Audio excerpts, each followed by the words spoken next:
नमस्कार, संगम न्यूज के इस बुलेटिन में आपका स्वागत है। आज की अहम खबरों के साथ मैं हूं निशा। चलते हैं आज की खबरों के सफर में।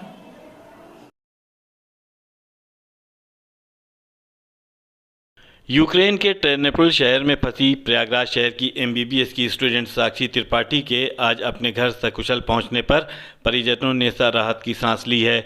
साक्षी त्रिपाठी टेर्नोपिल मेडिकल यूनिवर्सिटी में एमबीबीएस की 3rd ईयर की स्टूडेंट है।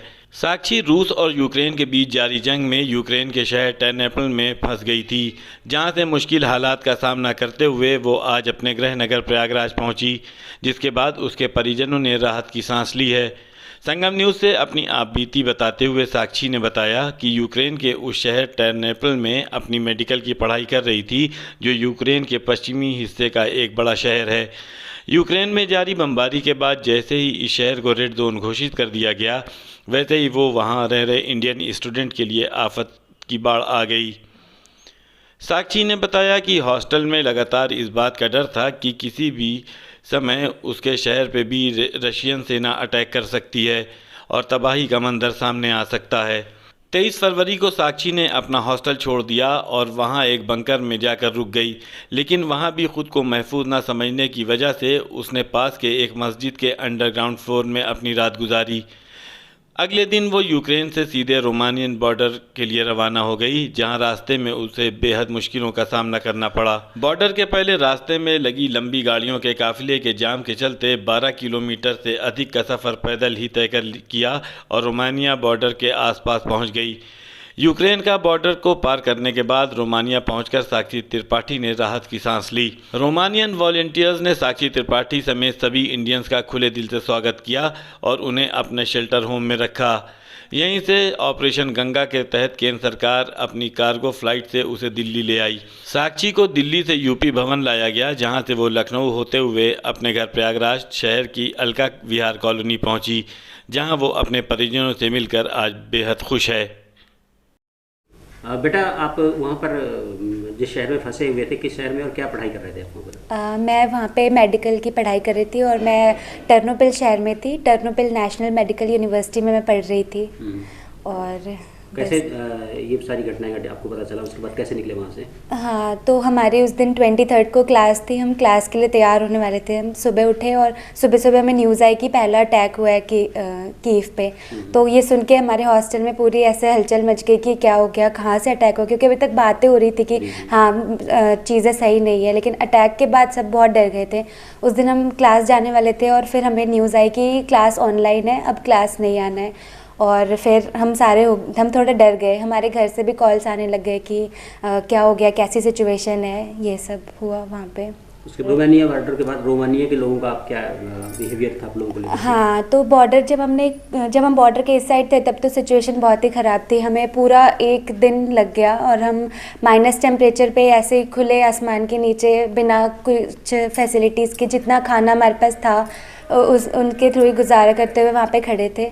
और फिर जब हमें चांस मिला, जब हमने बॉर्डर क्रॉस किया, तब जाके पूरी सिचुएशन एकदम बदल गई थी। वहाँ पे रोमानिया में हमारा बहुत अच्छा वेलकम हुआ और उधर के जो वॉलंटियर्स थे उन्होंने हमारी बहुत हेल्प करी। वो हमें ले गए शेल्टर्स पे, अलग अलग जगह पे, और वहाँ पे हम इस उम्मीद में थे कि हमें यहाँ से तो अब इवैक्यूएट किया जाए। फिर हमने 3 दिन वहाँ पे वेट किया और फाइनली कार्गो यहाँ से ऑपरेशन गंगा के थ्रू कार्गो फ्लाइट आई और उसके थ्रू हमें इवैक्यूएट करके दिल्ली लेकर आए। और दिल्ली से, क्योंकि मैं यूपी से हूँ, तो मुझे यूपी भवन लेकर आए और वहाँ से फिर घर तक पूरा छोड़ा। अब जी वापसी के लिए क्या? अगर वापसी के लिए वहाँ पे अगर सिचुएशन ठीक होती है तो मैं जाना चाहूँगी वापसी के लिए और आगे की पढ़ाई कंटिन्यू करना चाहूँगी। ठीक, थैंक यू बेटा। अपनी बेटी के सही सलामत वतन वापसी पर साक्षी त्रिपाठी के परिजन बेहद खुश हैं। प्रयागराज शहर के अलका विहार कॉलोनी में रहने वाले एयरफोर्स की सेवा में रह चुके एसडी त्रिपाठी की बेटी साक्षी त्रिपाठी केंद्रीय विद्यालय बमरौली की स्टूडेंट थी और आज जब वो यूक्रेन से सुरक्षित वापस अपने घर पहुंची है, उसके परिजन बच्चे के सकुशल घर वापसी से फूले नहीं समा रहे हैं। साक्षी की मां सरिता त्रिपाठी का कहना है कि जिस समय उनकी बेटी यूक्रेन के बंकर में फंसी थी, उस वक्त उनका एक एक लम्हा काटे नहीं कट रहा था। वो लगातार ईश्वर से यही प्रार्थना कर रही थी कि किसी तरह उनकी बेटी सही सलामत अपने वतन पहुंच जाए। रूंधते गले से अपना दर्द साझा करते हुए सरिता त्रिपाठी बताती हैं कि कई रातें उन्होंने जाग कर काटी हैं और जब उनकी बेटी रोमानिया में शेल्टर होम में पहुंच गई तब जाकर उन्होंने थोड़ी राहत की सांस ली। बेटी की वतन वापसी के लिए वो देश के प्रधानमंत्री नरेंद्र मोदी को भगवान राम और यूपी के मुख्यमंत्री योगी आदित्यनाथ को उनके छोटे भाई लक्ष्मण जैसा मान रही हैं, जिनके प्रयासों के चलते उनकी बेटी वापस उनसे मिल सकी। साक्षी जिस समय वहाँ पर फंसी हुई थी उस रेड जोन में, आपको जहन में क्या चल रहा था? आप लोग किस तरीके से पूजा प्रार्थना कर रहे थे ईश्वर से? पहले तो जब बताई साक्षी की मम्मी मेरी क्लासेस तो ऑफलाइन ही चल रही है, हमारी इधर अभी छीट-मोट ऐसे ही झगड़ा हो रही है। टीचर्स भी बोले उनके कि नहीं तुम लोग घबराओ नहीं, ये सब फोर्सेस आर्मी लड़ेगी, आप लोग पढ़ाई पे ध्यान दो, सिर्फ पढ़ाई पे ध्यान दो। लेकिन जब ज़्यादा ही सिचुएशन ज़्यादा ही होने लगा, जब खारपीट पर हमला बोल दिए, तब मैं बोली अब हम बच्ची को अपनी बुला लेते हैं। तो वही बोले कि हाँ अब इसको बोले। फिर उस टाइम तो अब ऐसा लग रहा था कि एक एक पल मुश्किल हो रहा था गुजारना, जैसे लग रहा था कि बेटी हमारी कब वापस आ जाए घर पे। लेकिन बहुत भगवान से बहुत प्रार्थना की है हम, प्रभु से, भगवान हमारी बेटी जल्दी से वापस आ जाए। कुछ समझ भी नहीं आता बेटी आएगी कैसे वापस, क्योंकि कोई फ्लाइट नहीं, कुछ नहीं। फिर वही भला मोदी जी का, हम तो उनको तो कहते हैं कि भगवान ने उनको रामवर भेजा यहाँ पर, उन्होंने बच्ची को निकाला और यहाँ लक्ष्मण हमारे घर पहुँचा दी। योगी जी, हम कुछ नहीं, मैं सरकार का भी सिर्फ धन्यवाद करना चाहती हूँ कि मेरी बेटी घर आ गई। और उस टाइम अब मुझे बहुत ही अच्छा लग रहा है। उस टाइम तो हमें एक एक पल गुजारना बहुत ही मुश्किल हो रही थी, बहुत ही। रात को हम जागते थे कि अब क्या हुआ, बेटी कैसे आएगी। लेकिन जब बेटी शेल्टर में आई, बोली मम्मी मैं यहाँ अच्छे से हूँ, थोड़ी हमें भी शांति मिली। अब बेटी हमारी घर आ जाएगी जल्दी, ऑपरेशन गंगा के तहत। बाकी पढ़ाई के बच्चे क्या करेंगे? अभी तो इतना ही हम डरे हैं कि अब तो नहीं, मन ही नहीं हो रहा कि हमारी बच्ची को हम वापस फिर भेजें। मैं नहीं चाहती हूँ, लेकिन पढ़ाई तो करनी है, आगे बढ़ना है बच्ची को।